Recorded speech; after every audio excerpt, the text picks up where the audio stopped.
রসুলপুর গ্রামে বাস করত পারুল। পারুলের স্বামী মারা যাবার পর পারুল বড় একা হয়ে পড়ে। পারুল ও তার মেয়ে অনেক কষ্টে দিন পার করত। ঘরে কোনো খাবার নেই। গ্রামবাসীরা পারুল ও তার মেয়েকে নিয়ে হাসাহাসি করত।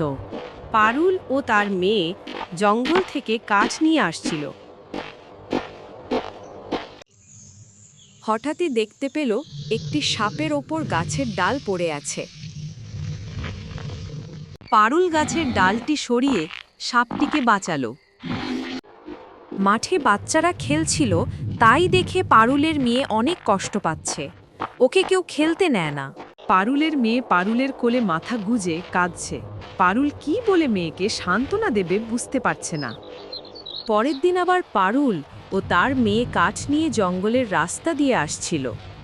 হঠাৎই সামনে একটি সাপ। পারুল দেখে তো অবাক যে সাপটিরও প্রাণ বাঁচিয়েছিল সেই সাপটি আজ ওর সামনে।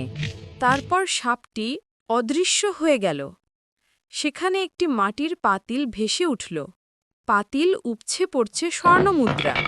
পারুল ও তার মেয়ে আনন্দে বাড়ি ফিরে আসলো। পারুল গ্রামবাসীদের মাঝে চাল ডাল খাদ্যদ্রব্য বিতরণ করল।